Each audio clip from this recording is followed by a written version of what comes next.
Homosexuality is not something a person will bring up whenever they talk about the Vatican. Dubbed as one of the most sacred places in Christendom, the city screams everything but homosexuality. This is why it's undeniable that being part of the LGBTQ+ community can be a challenge if you are living in the Vatican. With countless laws against people who identify themselves as part of the community, not to mention the daily reminder that such kind of love is deemed as a sin in the Bible, I think it's safe to say that being homosexual in the city where the Pope is can be tough. So imagine how horrible it can be if a priest or even a pope decides to come out of the closet. Yes, you heard that right. However, things are starting to get better, and while it is still a long run before the stigma is fully erased, small progress is still progress. Today, we will dive into the stories in the Vatican and how the relationship between the same gender survives in a place where belief and religion stand still. Homosexuality in the Vatican. Long story short, the laws in the Vatican do not support homosexuality. Since the establishment of Vatican City as a sovereign state in 1929, the legal code governing LGBTQ+ rights has been based on the Italian Zanardelli Code of 1889. And although Pope Francis, the current sovereign of Vatican City, has indicated support for same-sex civil unions, the city does not yet recognize them. After some Catholic bishops objected to a recent policy regarding the matter, the Vatican emphasized that allowing priests to bless same-sex couples is neither an endorsement of homosexuality. Specifically, Pope Francis issued a decree enabling priests to bless unmarried and same-sex couples if the blessing was given without ritual. However, while such a decree pleased a lot of same-sex couples, their celebration was cut short after it was reiterated that this should not give the idea that the Church approved of the relationship. However, this is not the first time a law as such was passed, and this roots way back in the history of the city and the Catholic Church. The first church council to address the issue head-on was the Council of Elvira in the early 4th century, which declared that anyone who had intercourse with a boy could not receive Holy Communion. On top of this, Canons 16 and 17 of the Council of Antira, which became the standard source for medieval ecclesiastical literature against homosexuality, imposed penances varying in severity depending on the age and marital status of the offender, allowing access to communion only at death for a married man over 50 years old. Additionally, the canons penalized defilers of themselves with beasts, being also leprous, who have infected others with the leprosy of this crime. So imagine how the Church was trying to discourage the faithful from engaging in such relationships. There are examples of punishment. The Greek historian John Malalas recounted in the 6th century that a certain Isaiah, the Bishop of Rhodes, and Alexander, Bishop of Diapolis, were condemned by the prefect of Thrace for homosexual practices. Isaiah was cruelly tortured and deported, while Alexander's genitals were mutilated and carried through the city on a litter to humiliate him. As a result, the Christian Emperor Justinian ordered that all pederasts suffer the same fate to set an example for others who are thinking to do the same thing. Following this, several LGBTQ+ men were detained and later died because of their injuries, and just like that, an atmosphere of terror ensued. In Iberia, the Visigothic ruler Egica of Hispania and Septimania ordered a church council to address the prevalence of homosexuality in the country. In 693, the 16th Council of Toledo established a canon that condemned guilty clergy to degradation and banishment, as well as laymen to 100 lashes. In addition to this, Egica also issued an ordinance punishing castration. Canons 34 and 69 of the Council of Paris addressed the issue as well. These went beyond Elvira and Ancira and expressly supported the death sentence for sodomy, believing that it had caused God to destroy Sodom and Gomorrah and bring the Great Flood. The fear in Paris was that toleration of sodomy would prompt God to grant triumph to Christianity's adversaries, with particular anxiety about the rise of Islam at the time. Around the same time, the deacon Benedict Levita prepared a series of capitularies implying that Charlemagne had also approved the death sentence. Finally, the Council of Trollsey's Canon 15 advised against pollution with men or animals. In addition, penances for such sexual crimes are becoming more common in a few of the penitential books that initially appeared in the 6th century in monastic communities in Ireland. especially for women having sexual relationships with other women. By the late Middle Ages, the term sodomy had expanded to include copulation between males, and it was increasingly identified as the most heinous of sins by Catholic Church authorities. Of course, this includes the Vatican. However, while laws against homosexuality continue to increase, people who hold authority in the Church are getting exposed for allegedly being part of the community they are trying to condemn. The secret gay life in the Vatican. Gay lobby? It depends on what you mean. The word might apply to a covert organization like the Illuminati, whose members wield absolute authority.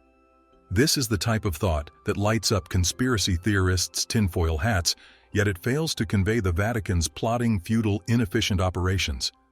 Gay lobby is a shorthand for something else. Many homosexual prelates and other priests have positions of immense responsibility at the Vatican. They may not operate as a group, but they are aware of each other's presence, and they live in a secret netherworld since homosexuality is technically prohibited. According to one estimate cited by Donald B. Cozzens in his well-known book, The Changing Face of the Priesthood, between 20 and 60% of all Catholic priests are gay. While the number of gay priests in general, and specifically among the curia in Rome, is unknown, the proportion is significantly higher than in the general population. For gay clerics at the Vatican, one of the fundamental conditions of their power and priesthood is silence, at least in public, about who they are. Clerics experience quiet in a number of ways. A few people keep their sexuality completely hidden and follow the vow of celibacy.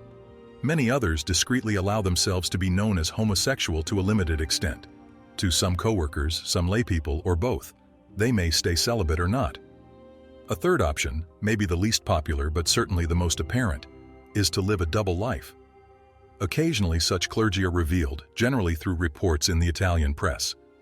For over a month in 2010, one journalist claimed to be the partner of a homosexual guy who served as a honeypot and ensnared genuine gay priests in a variety of sexual settings.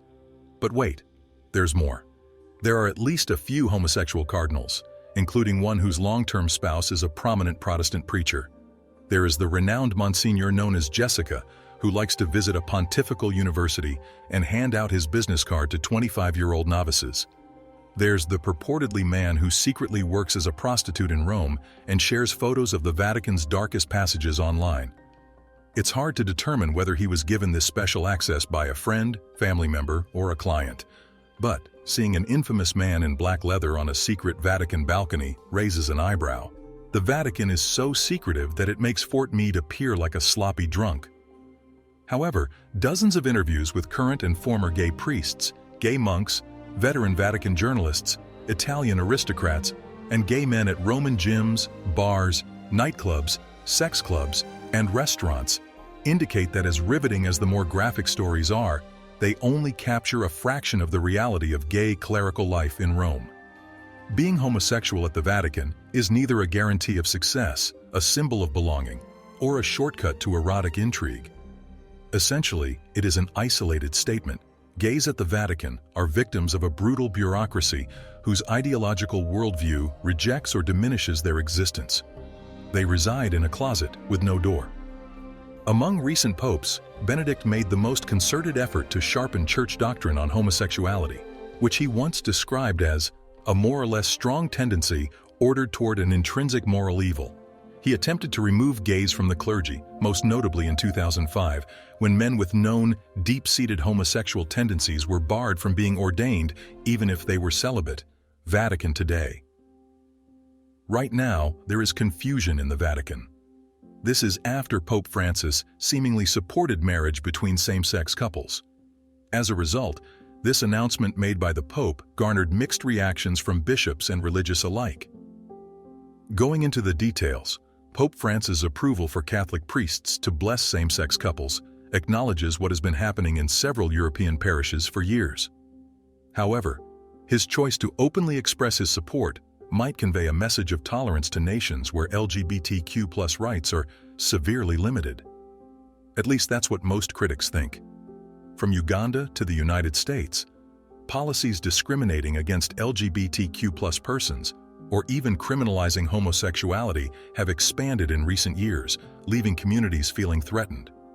Pastors in various conservative Christian groups, particularly the Catholic Church, have occasionally backed such laws, citing biblical teaching on homosexuality. Despite the reaction, the Vatican explained that while gays should be treated with dignity and respect, homosexual actions are intrinsically disordered. Based on this, the Vatican insists that Pope Francis hasn't revised that doctrine. But this announcement marked a fresh stride in the Pope's campaign by specifically enabling priests to bestow non-sacramental blessings on same-sex couples. It's worth noting that the blessings must not resemble a wedding, which the Church believes may only occur between a man and a woman. At the same time, while the initial announcement gave a lot of hope to the members of the LGBTQ+ community, their happiness was cut short after the Vatican made more clarificatory statements after the Pope's. The Vatican underlined that bestowing blessings on same-sex couples is not a justification of all their actions, and they are not an endorsement of the life that they lead, in a reminder of Catholic Church doctrine on marriage. However, the measure should not be interpreted as heretical, contrary to church tradition, or blasphemous. Priests might choose to grant blessings on a case-by-case basis, but while the Vatican accepted that such gestures would be imprudent in nations where homosexuality could result in torture, imprisonment, or even death, they could not impose a complete prohibition. With this, it's safe to say that the road to full acceptance is still a long way. How about you? Let us know in the comments below. Also, make sure to leave a like and subscribe for more stories from history.